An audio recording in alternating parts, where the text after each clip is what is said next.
신앙의 기초 세우기 첫 번째 우리 예배 생활입니다.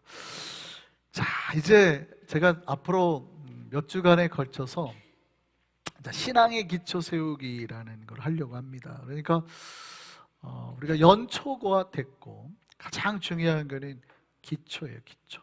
신앙의 기초. 그래서 앞으로 이제 몇 주간에 걸쳐서 우리가 어떻게 할 건가 이제 보려고 합니다. 여러분, 한국에서 지금 제일 높은 빌딩이 뭔지 아세요? 제일 높은 빌딩이 뭐예요?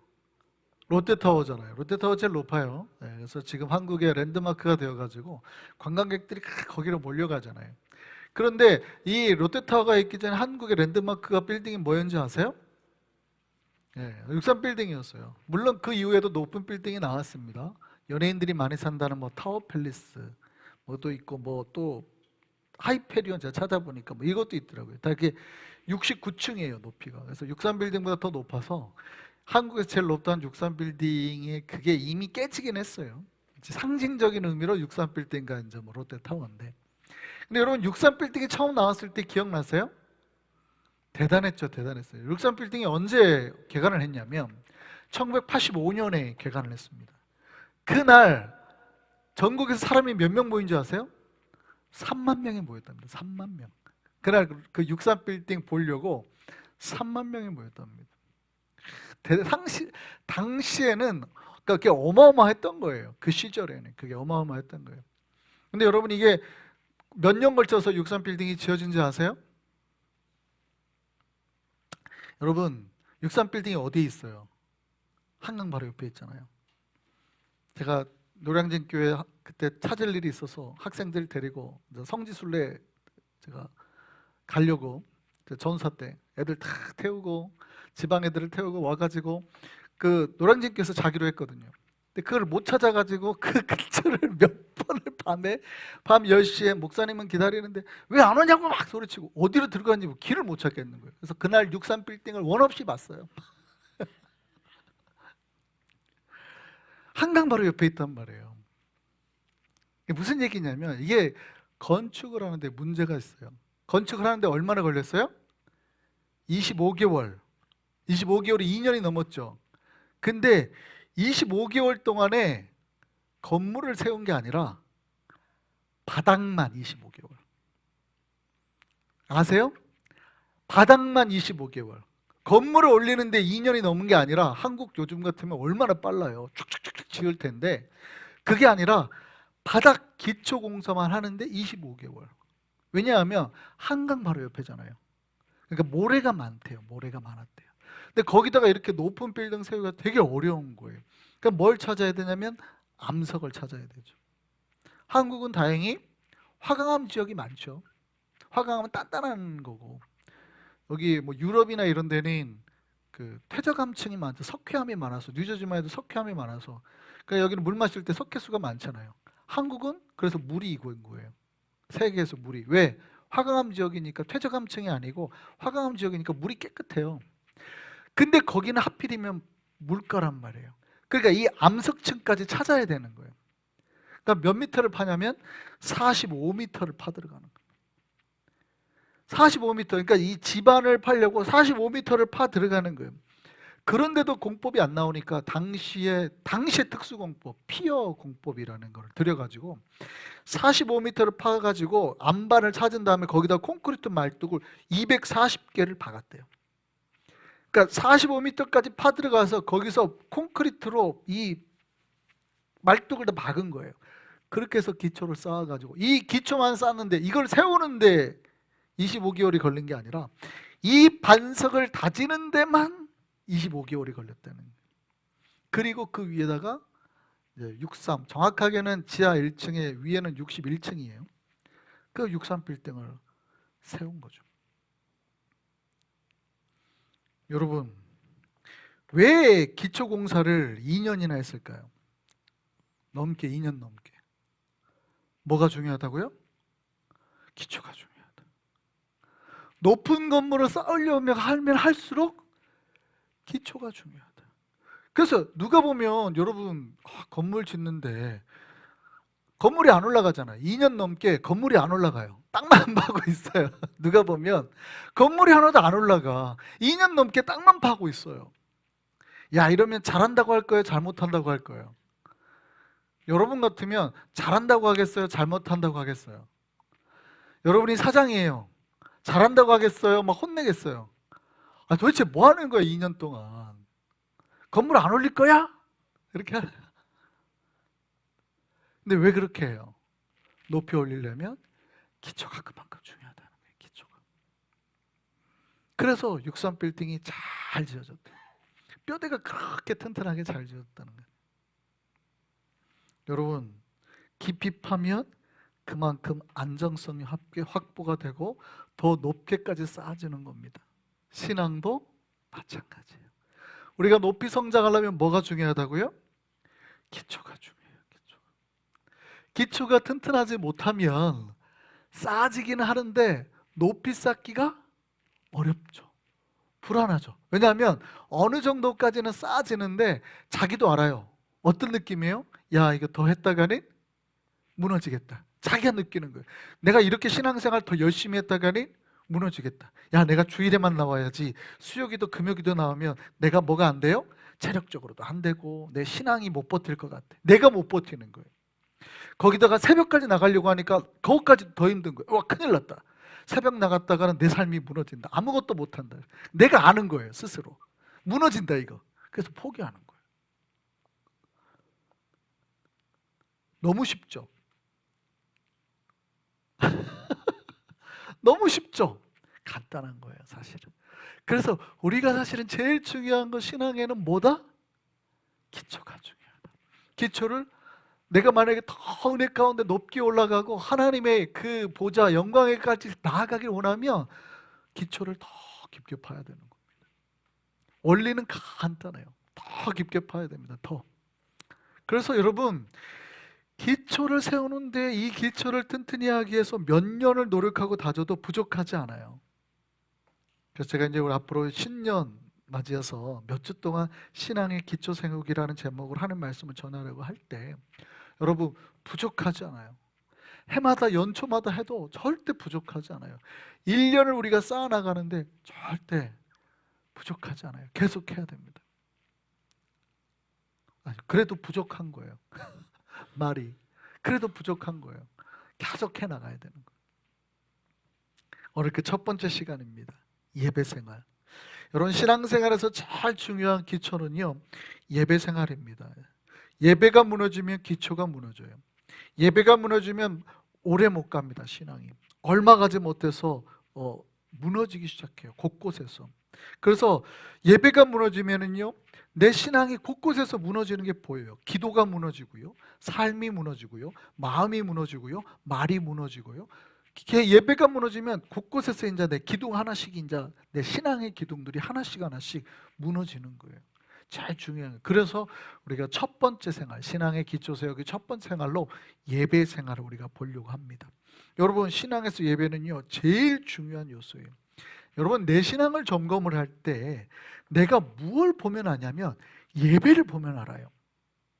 내가 예배가 무너지고 있다면 지금 가장 뭐가 들어왔다고 보면 되냐면 레드 사인이 들어왔다. 레드 사인, 경고가 삐용삐용 사이렌이 들어왔다고 보면 돼요. 뭐가 중요하다? 여러분, 신앙의 가장 기준이, 내 신앙이 잘 되고 있다 못 되고 있다 기준이 뭐다? 예배. 예배가 만약에 내가 잘 되고 있다 그러면 오케이, 거기까지 괜찮은 거예요. 근데 만약에 내가 예배가 무너지고 있다 그러면 하나님이 지금 빨간불을 이렇게 켜고 있다는 거 아셔야 돼요. 삐용삐용 얼굴이 활짝 펴지기를 소망합니다. 지금 우리 영혼을 살리는 메시지 하고 있는 거예요. 지금 다들 얼굴이 죽어가고 있어요. 큰일 났다 지금. 예배가 우리 신앙의 경고불이에요. 예배가 잘 되면 신앙이 잘 돼. 근데 예배가 안 되면 이제 하나씩 하나님의 사인이 들어오고, 너 큰일 났어. 지금 뭔가 좀 시작되고 있어. 이렇게 하는 거예요. 먼저 예배가 우리가 회복돼야 됩니다. 그래서 첫 번째로 이제 예배 생활에 대해서 말씀을 드립니다. 그런데 이제 우리가 신앙의 기초 세우기 요번에 우리가 포커스는 뭐냐면, 사실은 이제 본질은 내면적인 거거든요. 내면적인 거.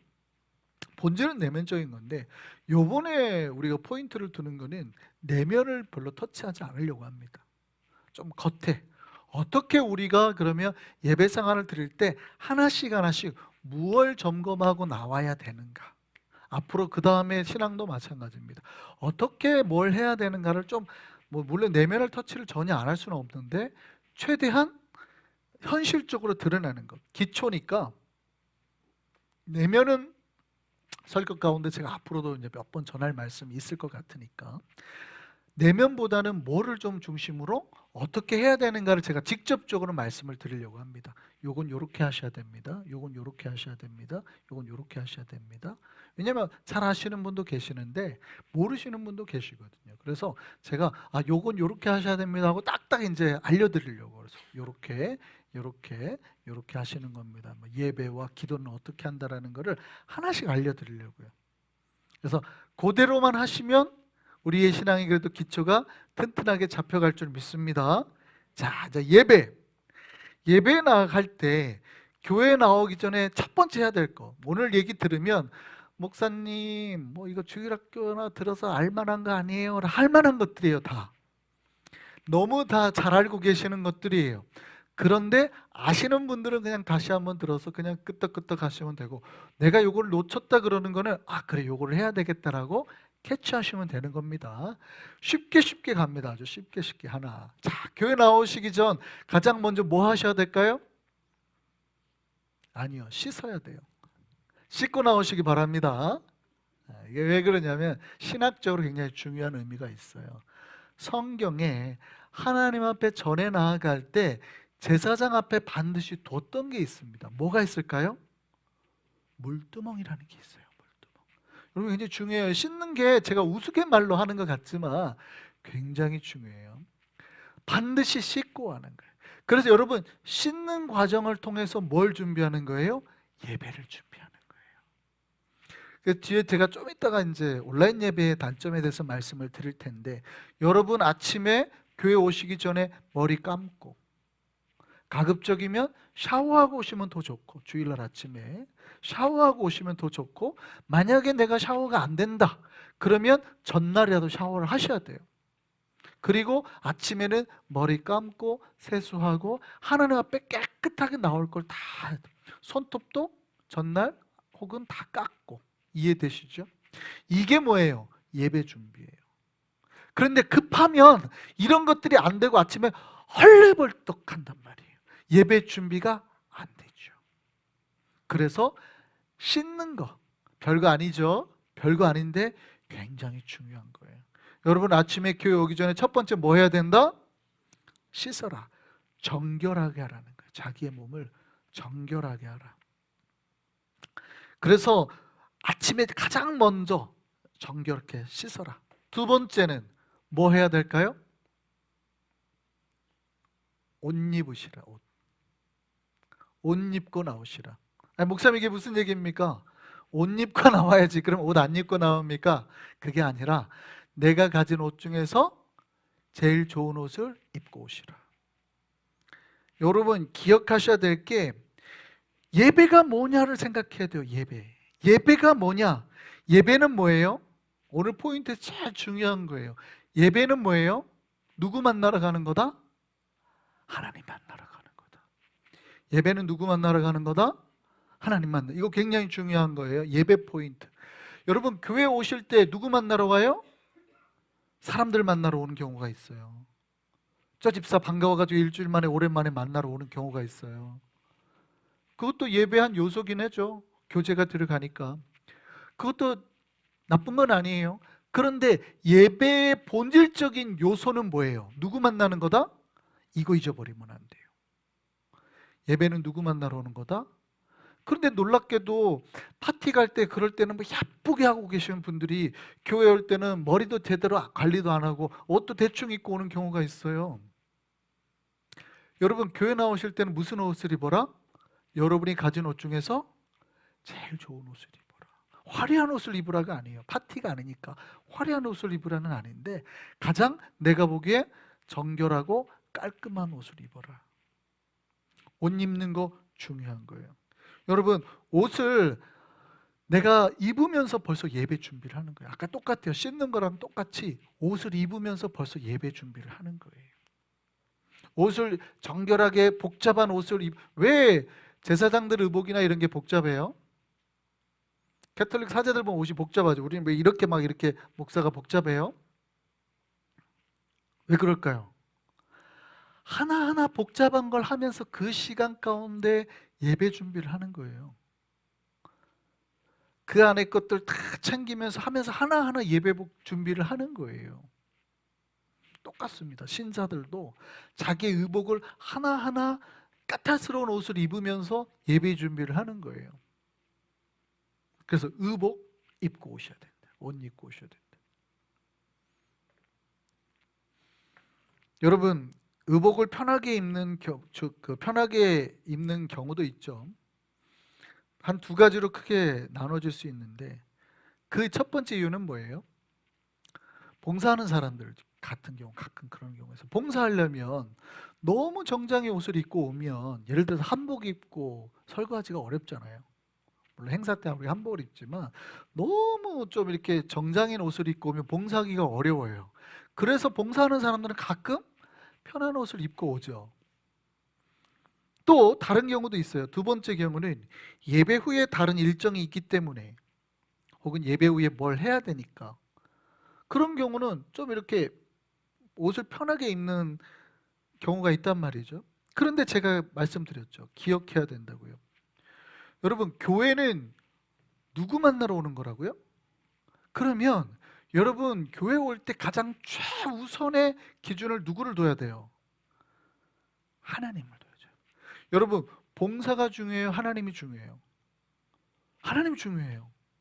그러니까 봉사보다 하나님 앞에 예배 드리는 게 더 중요해요. 그러니까 봉사자니까 내가 좀 불편하니까 편한 옷을 입는다. 이해는 되죠. 예배 후에 다른 일정이 있으니까 편한 옷을 입는다. 이해는 되지만 여러분, 그거는 여차 잘못하면 지금 내가 뭐보다 뭐를 더 높게 생각한 거예요? 하나님보다 내 봉사를 더 높게 생각한 거예요. 혹은 예배 이후의 일정보다 하나님의 예배를 더 낮게 생각한 거죠. 그걸 또 높게 생각한 거죠. 그러니까 하나님 보시기에는 이 예배가 가장 내가 하나님께 드린 최고의 순수한 거를 쫙 뽑아서 드렸어야 되는데 나는 지금 뭐예요? 예배는 그냥 조금 물론 중요하지만 스쳐 지나가는 거고 그 다음의 것들을 더 소중하게 생각했다는 거예요. 내가 드릴 봉사가 좀 더 편해야 되고 내가 이후에 할 스케줄이 더 좀 나아야 되고 그러니까 하나님 보시기에 이 예배가 온전히 하나님께 신령과 진정, 영과 진리로 드린 예배라고 받을 수 있어요? 없어요? 야, 이게 좀 예배는 드리기는 드렸는데 좀 애매해지는 거죠.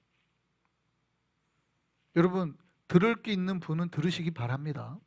봉사하는 자가 좀 편하게 입었다고 제가 뭐라고 하는 거 아니에요. 그럴 수도 있어요. 믿음의 분량이 있으신 분만 알아들으시라는 거예요. 이해되세요? 왜냐하면 우리가 예외도 있잖아요. 목사님, 그럼 우리 야외 예배 갈 때 편하게 체육대회 할 때 체육복 입고 와서 예배 드리잖아요. 그럼 하나님 예배 안 받으시는 거예요? 질문하실 수 있죠. 그런 예외도 있잖아요. 우리가 바닷가 가서 수련회 가서 수영하기 전에 예배 드리기 전에 수영복 입고 예배 드리기도 하잖아요.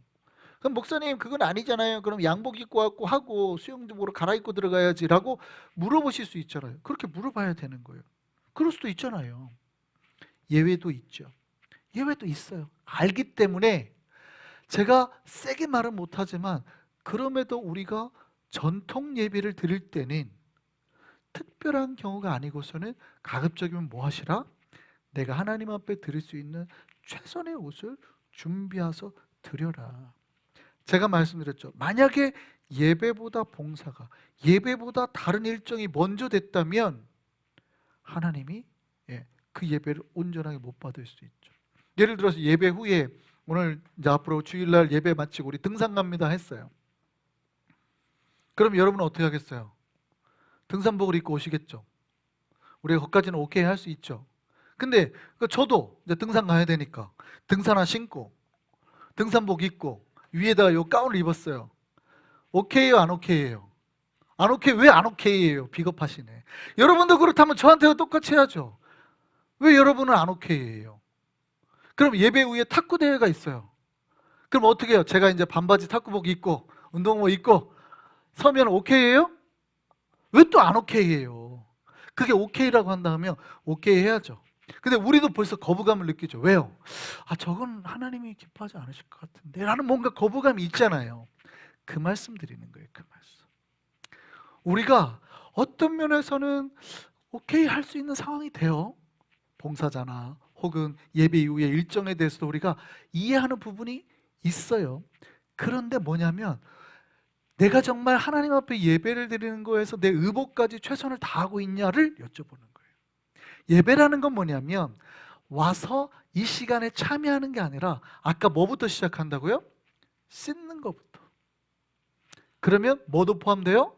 입는 것까지. 과연 내가 하나님 앞에 최고의 예배로 나아가고 있느냐? 그거 보시라는 거예요. 세 번째입니다. 교회 갈 준비를 하실 때 그 다음에 이제 옷 입고 뭐 챙기셔야 되겠어요? 성경책 챙기시다. 그 다음에 하나님 앞에 드릴 헌금 준비하시는 거예요. 헌금은 급히 막 챙기는 게 아니라 미리 준비하시는 거예요. 요즘에는 이제 성경책도 안 들고 오시는 분들이 많죠. 뭐 세대가 많이 바뀌어서 요즘에는 핸드폰에도 다 있으니까 뭐 오케이 할 것 같기도 해요. 세대가 많이 바뀌어서. 그런데 저는 우리 교회는 가급적이면 권면을 드리죠. 권면을 드립니다. 어떻게 하시라? 개인 성경책 가지고 오시라. 그리고 성경책 가지고 올 때 꼭 뭐도 가져오시라? 우리 교회는 색깔펜. 그렇죠? 색깔펜 꼭 가지고 오시라. 그래서 매주 본문을 밑줄 그으면서 한 번 더 읽어보세요. 그러면 다음에 내가 그 본문을 읽을 때 맞아, 이게 설교 언제 하셨지? 다르다고요. 다르다고요. 그래서 권면을 드립니다. 성경책 가지고 다니시고 색깔펜 가지고 다니시라 권면을 드리는 거예요. 헌금을 드릴 때도 마찬가지. 그냥 드리는 게 아니라 미리 준비하셨어. 제가 예전에 한국 어떤 권사님 말씀드렸죠. 그 권사님은 토요일 날만 되면 은행 가서 빳빳한 새 헌금 돈으로 바꿔요. 새 돈으로 항상. 근데 못 갈 때는 어떻게 해요? 헌돈을 꺼내서 다림질을 했어요. 자, 그렇게 헌금을 준비한 사람과 주일날 아침에 막 급히 나가면서 부부가 싸우는 거예요. 오늘 얼마 할 거야 감사헌금? 야 30불 만에 10불 더해 40불에 이렇게 꾸기다 주어지 하는 것과 우리는 모르지만 하나님은 그 헌금을 어떻게 받으실까? 하나님은 그 헌금을 그러니까 우리의 예배가 하나님 앞에 가장 성공적으로 드려야 우리 삶에 복과 은혜가 있단 말이에요. 그럼 나는 정말 하나님이 기쁘시게 하나님 다 보고 계시니까 사람들은 못 보지만 그러면 하나님이 기뻐하고 영광될 만한 예배를 드리고 있냐를 보는 거예요. 그래서 예배는 어디에서부터 시작된다고요? 별거 아닌데 씻는 거, 입는 거, 성경책, 볼펜, 헌금 봉투 이런 거에서부터 벌써 준비가 시작이 되는 거예요. 할렐루야. 네. 네 번째입니다. 교회에는 모든 예배입니다. 모든 예배에는 10분 전에는 최소 도착하셔야 돼요. 10분 전에. 모든 예배는 최소 10분 전에. 그 10분 전에 오셔서 뭐 하시라? 기도하시라. 10분 전에 와가지고 반갑다고 인사하시라는 게 아니고 10분 전에 와서 교회 와서 기도하시라. 어쩔 수 없어서 딱 맞춰서 오는 경우가 있죠. 예를 저녁 예배 같은 경우는 일 끝나고 오시는 분들이 있어요. 그러면 딱 맞춰 오실 수도 있고 늦으실 수도 있잖아요. 그건 우리가 어쩔 수 없죠. 그거를 뭐라고 하는 게 아니라 내가 하나님 앞에 드릴 수 있는 시간이 있다면 최소 10분 전에는 오시라. 그래서 기도하고 예배를 드리시는 분과 그렇지 않고 막 급히 와서 땀 흘려서 헐레벌떡 앉아가지고 주여 하는 거하고는 벌써 우리가 하나님 앞에 예배를 드리는 게 달라요. 그래서 10분 모든 예배는 10분 전에 와서 드리시라. 이게 이제 예배 전에 우리가 하는 거 살펴봤습니다. 두 번째는 교회에 도착하면 교회에 들어오면 우리가 해야 될 거 제가 아까 말씀드렸습니다. 예배는 누구를 위한 거라고요? 누구 만나러 왔다고요? 하나님 만나러 왔다. 이 제일 오늘 중요한 포인트예요. 여러분 교회는 누구 만나러 온 거예요? 하나님 만나러 친한 집사님 만나러 온 게 아니라 누구 만나러 왔다? 하나님 만나러 왔다. 그러니까 교회에 들어오시면 꼭 기억해야 될 게 여러분 하나님 만나러 왔다는 거예요. 많은 사람들이 교회 와가지고 사람에게 관심과 시간을 뺏기는 경우가 있어요. 여러분, 교회의 주인공은 하나님이시고 사람이 아니고 우리는 교회에서 하나님 만나고 가야 됩니다. 할렐루야. 그래서 교회 오면 제일 먼저 해야 될 게 뭐예요? 제일 먼저 해야 될 게 뭐예요? 잘 들으셔야 돼요. 교회 오면 제일 먼저 해야 될 게 뭐예요? 기도해요, 진짜로? 교회 오면 제일 먼저 뭐예요? 인사를 하잖아요. 여러분, 교회 오면 제일 먼저 인사를 해요. 인사는 누구한테 하는 거예요? 사람한테 하는 거죠. 자, 교회 오면 제일 먼저 뭐를 해야 돼요? 인사를 해야 돼요? 그래서 여기서 이제 우리가 교회 오면 어쩔 수 없이 사람을 보는데 인사를 안 할 수가 없죠. 그런데 그때 인사는 어떻게 하는 거예요? 모두가 목례만 하는 거예요. 여러분, 교회 처음 오시면 바깥에서는 원래 예배당 바깥에서 이제 한국 같은 경우는 우리 교회는 지금 여기가 길이지만 큰 교회는 예배당 문 입구에 뭐가 있어요? 주차장이나 입구가 있잖아요. 그 안내원들이 보통 밖에 서 있는 경우가 많아요. 그리고 1층이 안내실이고 2층이 예배당인 경우가 있죠. 보통 큰 교회는. 그러니까 바깥에서는 다 안내해요. 근데 예배당에 들어가는 순간은 절대 인사를 하지 않습니다. 이거 꼭 아셔야 돼요. 근데 우리 교회는 입구가 바로 예배당이에요. 이게 복잡하죠. 예배당 들어와서는 인사를 하시는 거 아니에요. 예배당 들어오면 뭐만 하시라? 목례만 하시라. 눈 마주치면 바깥에서 큰 소리로 인사하시는 거예요. 왜냐하면 예배당 들어오는 순간은 누구 만나는 거예요? 하나님 만나는 거. 그 다음에 여러분 예배당 들어오면 사람들이 뭐 하고 있어요? 기도하고 있어요. 그래서 예배당 들어와서는 인사하는 게 아니에요. 아셔야 돼요. 목례만 하시는. 그리고 빨리 누구 만나야 돼요? 하나님 만나는 겁니다. 그래서 기도, 여러분 예배당 들어오면 하나님 만나는 시간, 하나님 만나는 장소라는 걸 꼭 기억하셔서 우리가 하나님을 만나는데 방해 요소들은 다 제외해 줘야 됩니다. 여러분이 아무리 반가워도 인사하시면 안 된다는 거예요. 예배당 안에서는 대화하시면 안 된다는 거예요. 예배당은 누구 만나러 왔다? 하나님 만나러 왔다. 근데 우리가 이거 잘 모르고 막 반가우니까 일주일 동안 잘 지냈어요, 반가워요, 막 이런단 말이에요. 지금 예배당에 누구 만나러 왔는지 지금 순간적으로 헷갈리신 거예요. 누구 만나러 왔다? 우리는 하나님 만나러 왔다. 할렐루야. 우리 교회가 조건적인 환경이 그래서 그래요. 조건적인 환경이 그래서 만약에 우리가 2층 예배당이거나 바깥에 공간이 있으면 본능적으로 알아요. 안내원들이 인사해도 반갑습니다 막 안아주고만 하거든요. 그 괜찮아요. 나쁘지 않아요. 안전 좋은 거죠. 근데 예배당 들어가는 순간 아무도 안내원이 반갑습니다 하는 안내원은 아무도 없죠. 예배당 들어가면 안내원들이 다 어떻게 해요?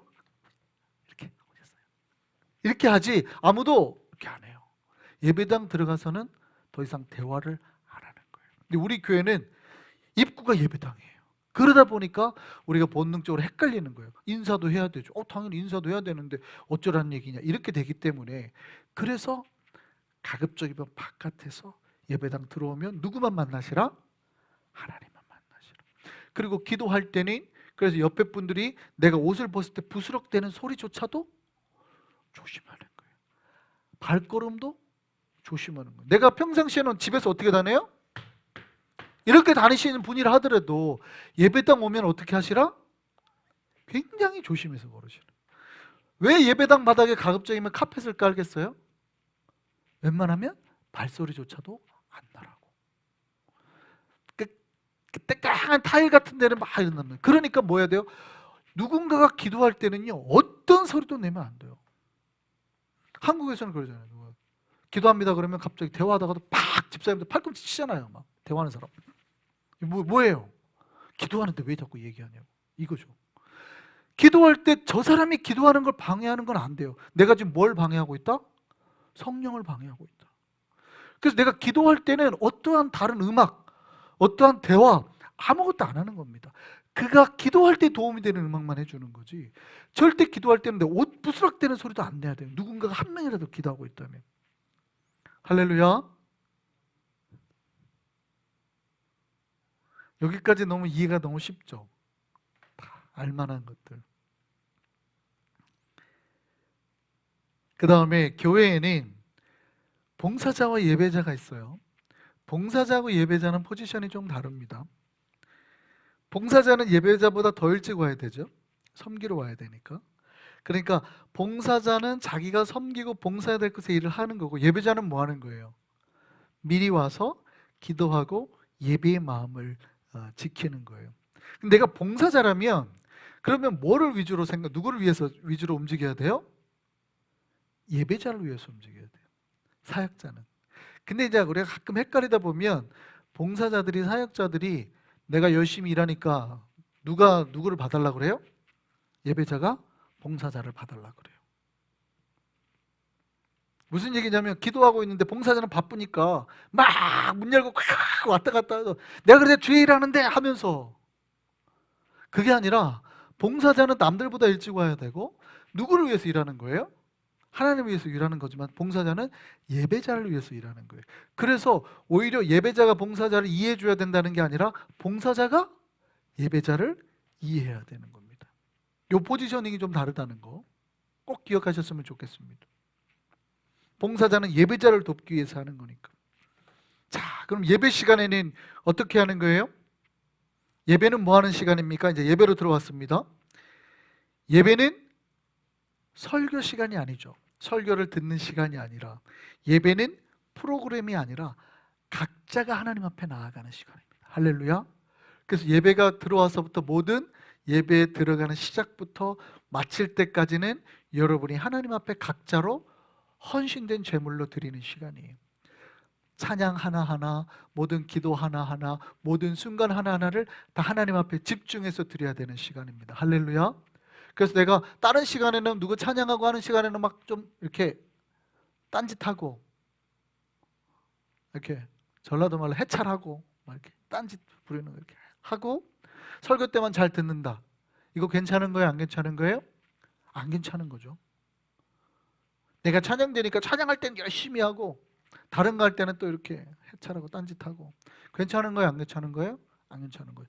예배는 처음 스타트부터 마지막 축할 때까지 모든 시간을 하나님 앞에 드리는 시간이다. 할렐루야.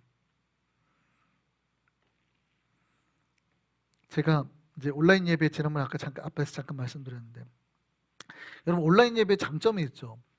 온라인 예배 장점은 뭡니까? 여러 환경의 제약을 받지 않고 예배를 드린다는 거예요.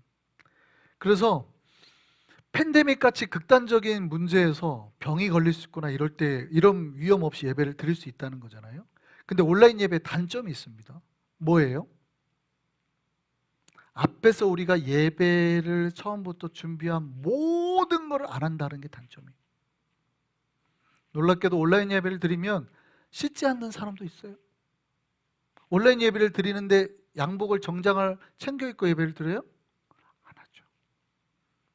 온라인 예배를 그래서 온라인 예배가 가장 나쁘다. 온라인 예배의 좋은 점도 있지만 가장 나쁘다고 하는 건 뭐예요?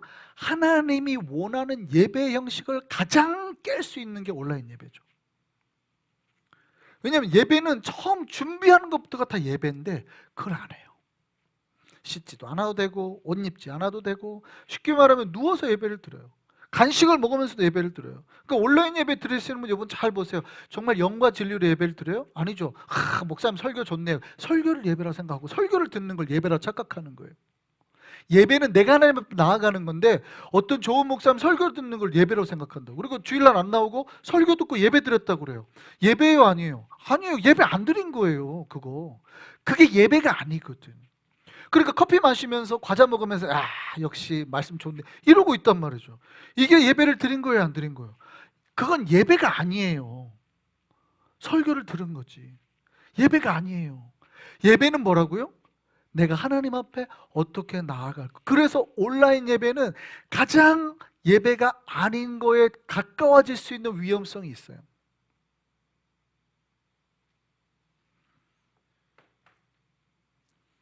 심지어 어떤 사람은 속옷 차림으로 예배를 드리기도 합니다. 온라인 예배 드릴 때. 안 보이니까.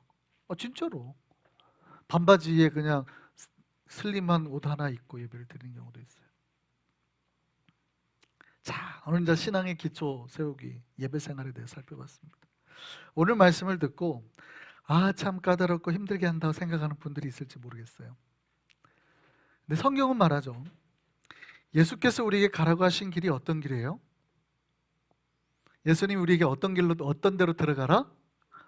좁은 문으로 들어가라. 그 좁은 문 들어갔더니 어떤 길이 나온대요? 좁은 길이. 여러분, 신앙은 여러분 이렇게 말하면 돼요. 목사님, 다른 교회 갔더니 편하게 합디다. 넓은 사람들이 많이 가는 데로 갑디다. 우리도 그렇게 가십시다. 맞는 말이에요? 틀린 말이에요? 성경은 우리에게 어떤 길로 들어가라? 좁은 문으로 들어가라. 좁은 문을 들어갔더니 거기에는 무슨 길이 나오더라? 좁은 길이 나오더라. 이 길에서 주의 은혜를 발견하기 원합니다. 우리 한성교회는 신앙의 기초가 든든한 교회가 되기를 바랍니다. 그 첫 번째가 뭐예요? 예배생활. 오늘 말씀 가운데 너무 이지해가지고 목사님 안 들어도 돼요, 그런 것들은 그냥 넘어갔어요. 근데 내가 오늘 말씀 가운데 하나라도 그래, 내가 저거를 놓치고 있었구나라는 거 생각이 든다면 그거는 꼭 붙잡고 기도할 수 있기 바랍니다.